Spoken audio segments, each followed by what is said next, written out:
तो गाइस फिलहाल जैसे कि मैं आपको बता रहा था अभी हम पहुंच चुके थे रसिया में और यहाँ पर हमने एक्सप्लोर कर रहे हैं रसिया का सेंट पीटर्सबर्ग शहर।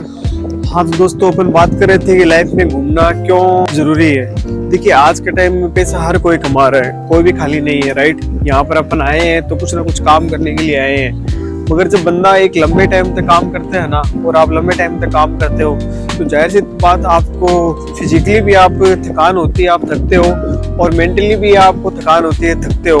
अगर लंबे टाइम तक आप कंटिन्यू काम ही काम करोगे, बाहर कहीं घूमने फिरने के लिए नहीं जाओगे, आपका माइंड फ्रेश नहीं होगा, तो इससे फिर कुछ लोग डिप्रेशन के शिकार हो जाते हैं, और डिप्रेशन का शिकार होने के बाद आगे ये कि अनहोनी में बदल सकती है। अपन ने देखा है बहुत सारे लोगों को सडनली हार्ट अटैक आ जाता है, किसी को कार्डियक अरेस्ट आ जाता है, और बहुत सारे लोगों की इससे मौत हो रही है। अब देखा होगा शादियों में डांस करते हुए या खाना खाते हुए, मतलब एक सामान्य कंडीशन में लोगों की मौत हो रही है। तो क्यों हो रही है? हो सकता है वो लोग बाहर की दुनिया में देखने के लिए खुश हो, मगर इंटरनली वो मेंटली डिस्टर्ब हो। तो इसका वजह, इसका रीजन कहीं ना कहीं यही है कि वो अपनी लाइफ में खुश नहीं है, बस वो काम ही काम पे फोकस कर रहे हैं, घूमने फिरने पे ध्यान दे नहीं रहे हैं। अगर आप कमा रहे हो और उसका 10% अपने पर लगा देते हो तो ये कोई ज्यादा नहीं, इतना हाँ आपको लगाना चाहिए।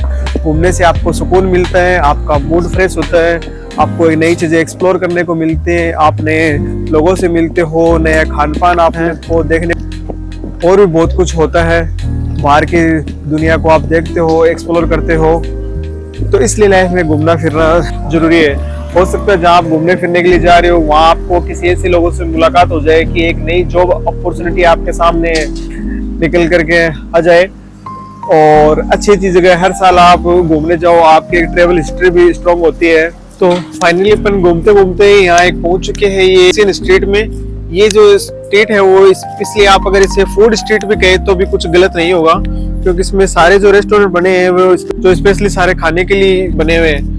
और खाना आपको क्या है तो आप भी आइटम पे जो लिखा है उसे देख के तो पहचान नहीं सकते, क्योंकि यहाँ पे सारा सब कुछ रशियन में लिखा हुआ है। तो या तो आप फोटो से पहचान लो कि भैया ये वाली चीज कितने की है, आपको उस पर अगर कोई बर्गर नजर आ रहा है या कोई टी कॉफी नजर आ रही है या और कोई जूस नजर आ रहा है तो आप फोटो से आप पहचान सकते हो। बाकी नाम में जो लिखा है वो तो आप पहचान नहीं पाओगे। फॉर एग्जांपल मैं आपको दिखा दूं, अब इस पे ये लिखा हुआ ना, ये प्राइस लिखे आप देख पा रहे हो 190। आगे जो पी जैसा लिखा हुआ है, पी का मतलब यहाँ पर रूबल है, ये पी नहीं, एक लोगो है इनकी करेंसी का। तो 190 rouble, 260 rouble, 295 rouble, 350 rouble, 385 roubles, तो इनकी करेंसी में लिखा हुआ है।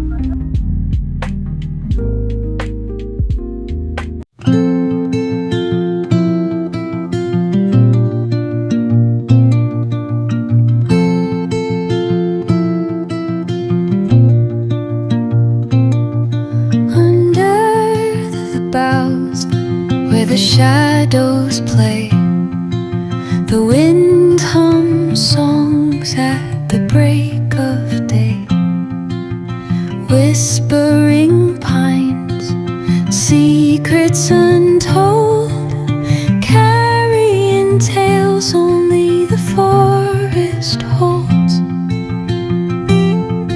Moonlight spills the velvet dark, patterns leaving its mark. The roots stretch deep, the earth's gentle sigh, a lullaby. तो इस वाली जगह की अपन बात करें थी, एक फूड स्ट्रीट बनी हुई है, दोनों तरफ इसमें अच्छे अच्छे रेस्टोरेंट लगे हुए हैं, खाने की सारी चीजें यहाँ पर मिल जाती है। और प्राइस की अपन बात करना चाहें गाइस, कंपेयर के कई प्राइस यहाँ की ज्यादा है कम है। तो देखिए प्राइस का ये सीन है कि जब आप लाइफ में अगर पैसा कमा रहे हो ना, तो आपकी फिर परचेजिंग कैपेबिलिटी है वो ऑटोमेटिक इंक्रीज हो जाती है। फिर अगर आप कोई चीज परचेज कर रहे हो तो आपको ऐसा नहीं लगेगा कि ये महंगी है, क्योंकि जब आपकी इनकम इतनी ज्यादा होने लगती है तो आपको खर्चे ऑटोमेटिक कम लगने लगते हैं। जब खर्चे नहीं होता है ना तो आपको $1 की या 1 दिरहम की या 1 रियाल की या 1 युआन की चीज भी आपको महंगी लगती है, तो बाकी चीजें कभी महंगी नहीं होती। इसे अपन एक शॉर्ट एग्जांपल से समझेंगे। फरारी कार कितने की आती है? 4-5 करोड़ की। तो आप क्या कहेंगे, वो महंगी है? बिल्कुल आपके लिए वो महंगी होगी। वही बात अपन बात करेंगे रतन टाटा सर के लिए, या फिर मुकेश अंबानी के लिए, या फिर गौतम अडानी के लिए उनको एक फरारी कार खरीदना हो तो उनके लिए क्या होगी, वो सस्ती है कि महंगी है? उनके लिए सस्ती है, राइट। तो इसका मतलब चीज़ें महंगी सस्ती नहीं होती, चीज़ों की कीमत वही है जो होनी चाहिए। फर्क पड़ता है उसकी परचेजिंग कैपेबिलिटीज पर, परचेजिंग कैपेबिलिटीज कितनी है, परचेज करने वाला बंदा कौन है, ये चीज़ें मायने करती है। तो आप भी खुद को इस तरीके से बनाओ कि चीज़ें आपको भी सस्ती लगने जाएं। तो नाश्ता वास्ता मैंने यहाँ पर कर लिया है, उसको मैं कैप्चर तो नहीं कर पाया। दोपहर का जो लंच करेंगे ओपन कैमरे में भी उसे कैप्चर करेंगे।